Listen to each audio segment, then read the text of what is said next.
Hello, this is Saurabh Bhalerao, Associate Director at CareEdge Ratings, speaking on the life insurance numbers for the month of July 2023.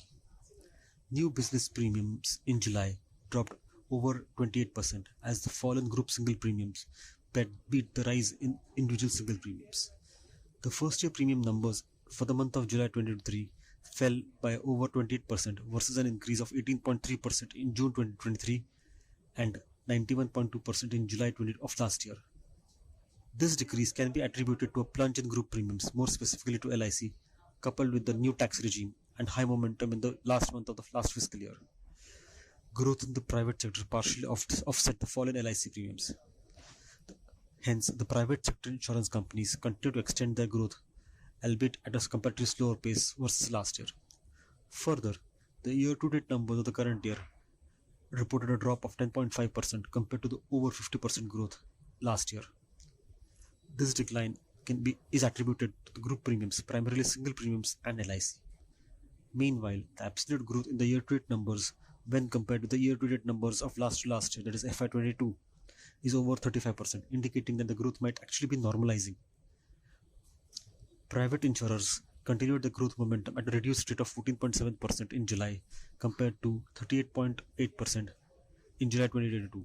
Meanwhile, LIC's first year premiums decreased by 22.1% in July compared to an increase of 62.3% last July on the back of group single premiums. The aggregate decrease can continue to be attributed to higher momentum in March, reduced single premiums, primarily LIC, and as a new tax regime has been made more attractive and a default tax regime for individual taxpayers. For July, the non-single premiums rose by 14.7% versus 11.8% last July, while single premiums plunged by 39.9% versus a significant increase of 134.3% last July. Despite this fall, single premiums continue to account for a substantial portion of the overall first-year premiums.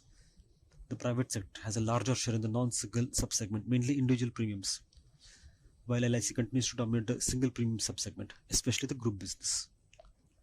Pension plans, general annuity and group gratuity schemes account for a significant chunk of the group business, while general annuity plans dominate the individual single premiums. For the current month, group premiums fell by 43.1% compared to an increase of 175.6% last July, as movement in the single premium plans accounted for this drop. Meanwhile, growth of individual premiums increased to 12.5% compared to the last year's much more modest growth rate of 2.1%. Meanwhile, for the current year-to-date numbers, the fall in group premiums has continued, while individual premiums have risen, albeit at a slower rate. Individual premiums continue to remain smaller in size compared to group premiums. In FY23, the revenue performance of life insurance companies has exhibited robustness attributable to various factors. This period marked the first full year unencumbered COVID-related constraints, fostering a conducive environment for business operations. Furthermore, an upswing in the non-participating segment during the last quarter of the last fiscal year, alongside an elevation in term policies, also contributed to this positive trajectory. Concurrently, the demand for annuity products in the immediate term, coupled with diligent cost management practices, has bolstered the services sector's outlook. A pivotal development impacting the industry has been the imposition of the new tax regime. This regulatory change, effective from April of the current year, has imparted discernible implications in the sector's activities, consequently leading to a muted performance in the initial period of the current fiscal year. Consequently, year-to-date numbers have witnessed contraction, attributable primarily to deceleration in group business. Anticipating the evolving landscape, it is foreseeable that life insurance companies will undertake strategic adjustments in their policy portfolio to instigate growth, albeit at a much more modest, measured pace.